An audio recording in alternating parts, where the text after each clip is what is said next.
How dare you? Why don't Thomas? Sorry. I beg your pardon. Her laughter cut through the restaurant like a blade. "You'll never understand class, will you?" She sneered at the trembling waitress, her diamond ring catching the light. Every guest froze. Every heart raced. But no one knew. This same waitress would walk into the boardroom tomorrow, not with an apron, but as the key shareholder. The room fell silent, broken only by the sharp click of her heels against the polished floor. The millionaire's girlfriend leaned back in her chair, eyes glittering with disdain as she looked at the young waitress balancing trays with shaking hands.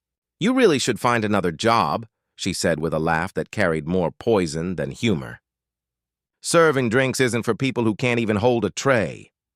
The words struck like stones, loud enough for everyone to hear. The waitress bit her lip, her knuckles whitening as she steadied the glasses. She did not answer. She only nodded and carried on, each step an act of silent endurance. Guests glanced away, unwilling to interfere. But silence has a weight, and that night it pressed heavy. What no one in that room saw was the history behind those tired eyes. This waitress had once been more than a server. She had been the daughter of a man who built companies from dust, who taught her that power meant responsibility, not cruelty. She had walked through boardrooms before she ever stepped into a dining hall, but tragedy had changed everything. Her father's sudden passing had left her with more grief than fortune. She had stepped away, leaving wealth behind to breathe in the reality of ordinary people's lives. Serving tables was not weakness. It was her way of remembering humility, of seeing the world without filters. Each spilled drink, each impatient guest, each long night on her feet, it all carved strength deeper into her soul. But the girlfriend did not know.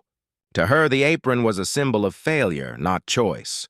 She smiled smugly at the table, basking in the false glow of superiority. By morning, however, the story began to shift.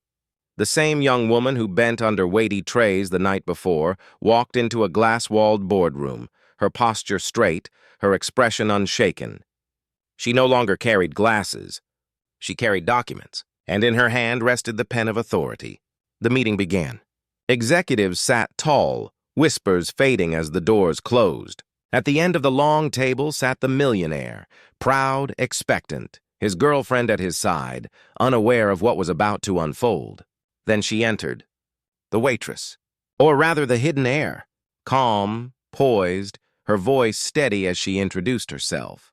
The largest shareholder, the silent partner, the one with the final vote. Gasps echoed through the room like cracks in glass. The girlfriend's smile faltered, her painted confidence melting into disbelief. She whispered, "You?" But no answer came. The silence itself was the answer. The waitress turned shareholder, opened her folder, and spoke words that cut cleaner than insults. "Dignity is not measured by what you wear. Respect is not given to the loudest voice. And power belongs to those who carry it with honor." The room shifted. Respect moved like a tide toward her. The millionaire bowed his head slightly, realizing the strength he had overlooked. His girlfriend shrank into her seat, powerless in the presence of quiet authority. She signed the documents with a steady hand.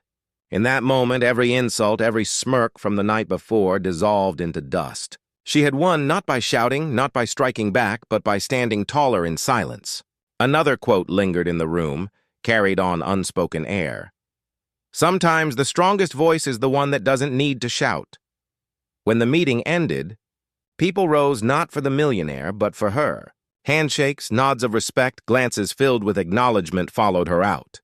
She left as she had come, calm, steady, unshaken.